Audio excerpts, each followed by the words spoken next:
If you've been inside the trendy store Urban Outfitters at Fashion Place Mall recently, you may have noticed some really cool hanging shelves. Home decorators are loving them and using them to display pretty succulents, candles, frames, little trinkets.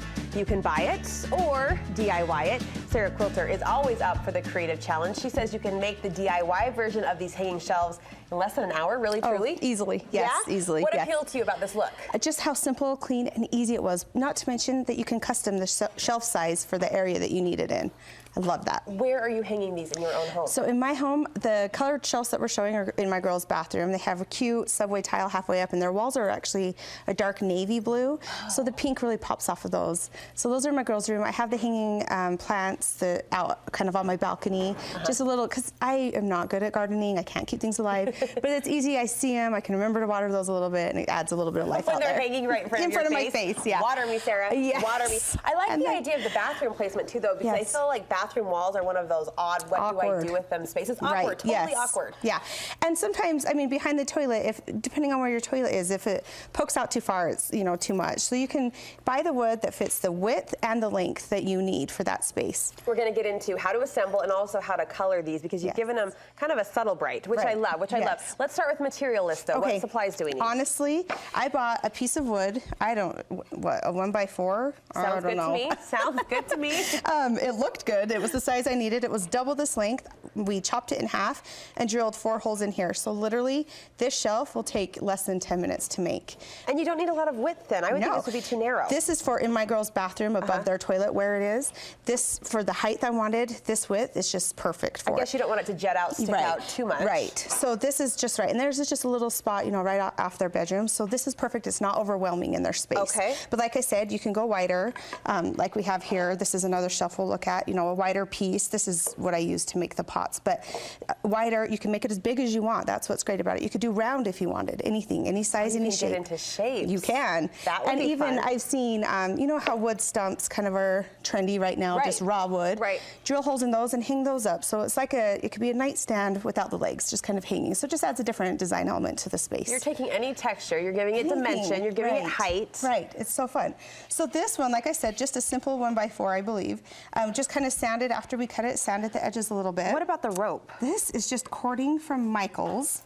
It's really inexpensive and goes such a long way. This is actually leftover from a macrame project that I had. Okay. So it's just leftover. It's a cotton cording. Does this come in different colors? It does. It comes in black, and then kind of a cotton color. Okay. But you can, like I said, you can go find, even if you had a thicker yarn, as long as it was supported underneath, any texture. I used a more durable kind of outdoorsy rope over on the planters. Kind of more rustic, I like that. Right. So any kind of material that you want to use, as long as it's sturdy enough to hold what you're going to put on the shelf. Yeah. You just go for it. Because the shelves themselves are not weighty. They're super light. So it's just a matter of what you're putting on the shelves that will give you your weight And make definition. sure, like these holes were a little bit big for the cording that we chose, so we just double knotted it. And a little touch of hot glue right underneath to kind of secure that in place is perfect too. Okay. Just to kind of fill it in, and then it won't move around too much. Okay, now let's look while we talk on how you did the stringing, because I think that's kind of a brain bend for people as they're trying to figure out this project. It kind of was for me too, depending on the time of day. I think I could grasp it a little easier than others. So it is kind of like a trick to getting it to the right length and getting it, on all 4 sides and getting it level. You want it even. Right. So when I did it, I measured the cording out, but that doesn't matter because once you tie the knots, it's going to change. And you can adjust with the knotting. Yes. So once it's up, just kind of move it, make the knot, level it. It's going to go back and forth. And you also want to, especially with this one that's up high, where it's hanging from the center, it can wobble a little bit. So you're going to want to be careful with the weight you put on. If you have too much weight on one side, it's going to obviously flip up a little bit. So think about that too. Just kind of adjust for the weight and how you're putting it on there. I appreciate these leftover pieces. Obviously, we're taking our inspiration, like I said, from Urban Outfitters. So really trendy, really kind of rustic. If you wanted a more clean finish at the bottom, cut it right off. Just snip it right off. You could get more of a clean cut at the end. Yeah, you can do whatever you want. That's why this is so fun. And I even saw, I was looking on Pinterest a little bit last night, kind of trying to, how I was going to style the shelves. And I wish I would have thought about it. They put wood beads. So right here, just the unfinished wood beads you can get at any craft store. So they put them up on top here, a bigger and a medium one, which I thought, okay, that adds so much more character to it. So that's what I mean. As you get going, and we did kind of a color block on top of that one. just anything that fits the style of your space, your personal style, goes with this Yeah, stuff. the beads would add to the boho Yes, feel. that's what I thought. All right, let's talk about the stain. Okay, so this actually is a pink color that we chose to go in my girls' room. Perfect pink, can I say? It's like Thank in the middle you. between pink and salmon. Yeah, it's just kind of right in between. And we actually did my daughter's whole bunk bed in this. Oh, wow. The same texture, the same way. So it's the wood, unfinished wood from IKEA. All we did is get a wet rag, get it nice and wet, and then dip it a little bit in the paint and you rub it on. So it's almost like a stain more than painting. It's not as hard and not as bright as the paint. Not and as it matte. lets you see, and it lets you see that wood grain. The other great thing about that is it dries like this. You can have, I mean, we painted the whole bunk bed and they slept in it that night. It was dry. We love so projects that give us instant gratification. Maybe that's why I do it. Yeah, so we don't easier. have to wait for days. Yes. So is there a type of paint that works best with this watered down technique? Any type of paint, any latex paint will work. Just a little bit, and you really can't mess it up. If you feel like it's too dark, get more water and kind of rub it a little bit more to dilute it. Dilute it. Yes.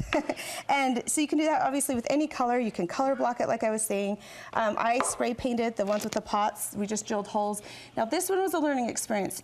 It is hard to get all 4 of those things exactly the right length. I bet. So a tip to that we were thinking is use the hot glue gun or a glue to get your rope in place first. Before you tie any knots, get a good glob of glue in there and then let that dry and then tie your knots. So it's stable as you're starting to wrap and bend. Yes.